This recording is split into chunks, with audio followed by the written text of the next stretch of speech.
салом дӯстон ва мухлисони MMA тоҷик, ба канали мо хуш омадед. боз мо ба шумо беҳтарин ва тозатарин хабарҳоро аз MMA ҷаҳон ҷамъ овардаем, ки пешкашатон мекунем ва шумо моро бо лайку комментария дастгирӣ намоед.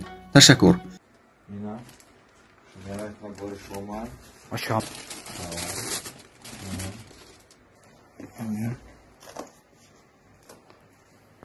спонсори видеои имрӯзаи мо интернет-магазин либосҳои мардона мебошад, ки ба шумо беҳтарин либосҳо ва пойафзулҳои гарми зимистонро бо нархи дастрас пешниҳод мекунад.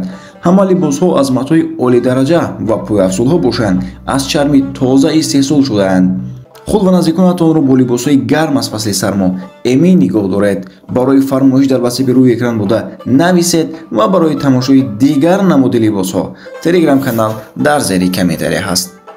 мухлисони MMA, имрӯз мо ба шумо на он қадар хабари хуб дорем, чун муҳорибаи Нурулло Алиев зидди Матеуш Ребески бекор карда шуд.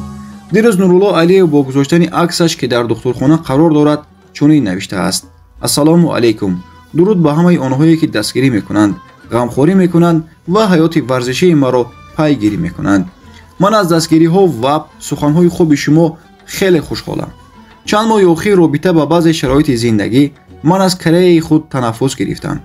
гарчанде ки ман сахт машқ карданро бас накарда будам, ман ҳеҷ гоҳ рақиби ба худ муносибро намеҷустам.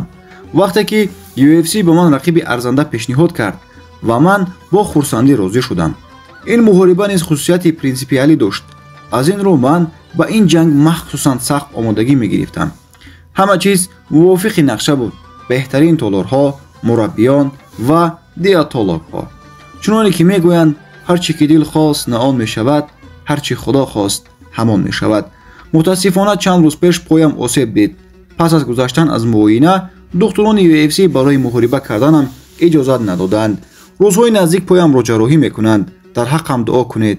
ҳамааш бо хости худост. қавитар хоҳем баргашт. дар ҳақиқат ҳам дӯстон, аз травма ягон нафар эмин нест. барои ҳамин мо ба Нурло шифои комилро орзу мекунем ва бозгашташро бесаброна интизор хоҳем шуд. хотиррасон мекунем, ки Нурулло Алиев ба Матеуш Ребески 12 ноябр дар мусобиқаи UFC 295 вомехӯрданд, ки бо травма гирифтани пои Нурулло Алиев муҳориба бекор карда шуд. боз як ҷанговари муваффақ дар MMA тоҷик, Оятулло Муминов, дар мусобиқаи ASIA 165 бо варзишгари рус Сергей Ширкунов баромад карда, бо тасмими доварон даст бола шуд. бояд гуфт, ки ин дуюмин ғолибияти Оятулло дар лигаи ASIA мебошад. бисёр як оғози беҳтарин. омодагии хуб дар мусобиқаҳои оянда ба ӯ орзу мекунем. Отлично. Айтулло проявил мужество вообще с самого первой минуты боя. На характере прошел сильного соперника. Молодец. Пацаны хороший бой показали. ислом Махачев ба UFC дар бораи нақшаҳояш дар соли оянда хабар дод. қаҳрамони феълии UFC дар вазни сабук Ислом Махачев ба роҳбарияти лигаи қавитарини ҷаҳон расман хабар дод, ки мехоҳад то моҳи муқаддаси Рамазон, ки соли оянда аз 10 март то 9 апрел идома меёбад, ҳимояи навбатии унвониро баргузор кунад. ман аллакай ба UFC хабар додам, ки омодаам то моҳи Рамазон муҳориба кунам. мехоҳам дар соли 2024 3 бой гузаронам, ки яке аз онҳо дар амрико аст. ман виза дорам, ҳеҷ гоҳ рад накардаам.